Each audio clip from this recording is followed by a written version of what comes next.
So today we're going to talk about the 3 reasons why you crave carbohydrates.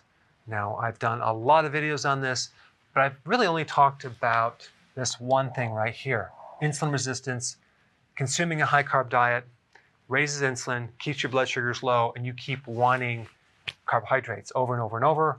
And then eventually you'll develop insulin resistance where the insulin no longer connects to the cell. And that controls whether this fuel gets into the cell. So if you have insulin resistance, you can't absorb the fuel, so your cells are literally hungry and craving carbs all day long, okay? So that would be number 1. This is why the ketogenic diet works, as well as intermittent fasting, okay? But there's other reasons why you might crave. Number 2, your fats are too low. Fats are necessary to allow you to be satisfied, especially when you're doing intermittent fasting, so you can go longer and longer and actually correct insulin resistance. So one potential reason why you're not satisfied and you get the munchies, let's say late at night, is you just are not doing enough fats, okay?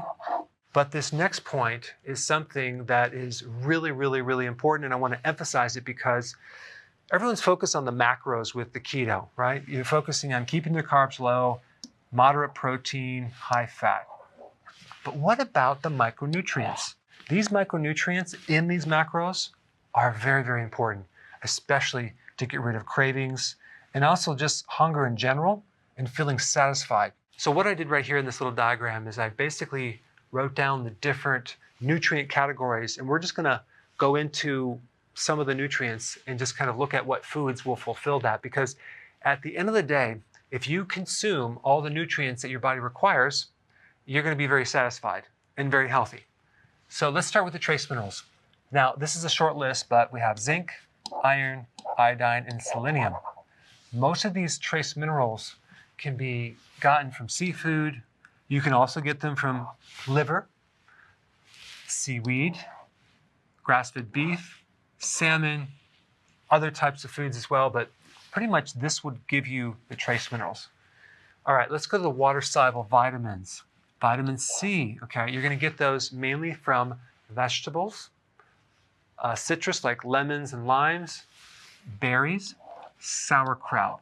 There is vitamin C in grass-fed liver as well. Okay, so that's your vitamin C. B vitamins. Folate is mostly in greens, dark leafy greens like asparagus, spinach, kale, mustard greens, things like that, cauliflower, and also liver. Other B vitamins, you're gonna find those in eggs, meat. Here we got liver. This liver keeps showing up, right? Fish, nuts, and seeds. Now, B vitamins are in grains and even rice, whole rice and brown rice and whole grains, but those things also come with a package. They come with other issues that irritate your digestive system and block other nutrients like zinc. Okay, then we have the minerals. Now there's quite a few minerals, but magnesium and potassium are very, very important because we need a lot of these. So you're gonna get magnesium from anything green, the salads, avocados, seeds, because magnesium is at the heart of chlorophyll, okay? That molecule, that's the green stuff in the vegetables. Potassium, vegetables, also it's in meat and eggs and other foods as well. Okay, then we have fat-soluble vitamins, vitamin A, liver, okay? Eggs, the yolk primarily, cod liver oil, fish. Now you do have a pre-vitamin A in greens, like the beta-carotene, for example, in kale, but that has to be converted. And we don't convert as much as you think. So the active form of vitamin A, retinol, is in more of the animal foods. Okay, vitamin D, sun, eggs, cod liver oil. There's some in salmon, but this is one that is really hard to get from food. So if you're not going to get it from sun, you're going to have to substitute that one, and because most people are deficient, especially as you age, you need more.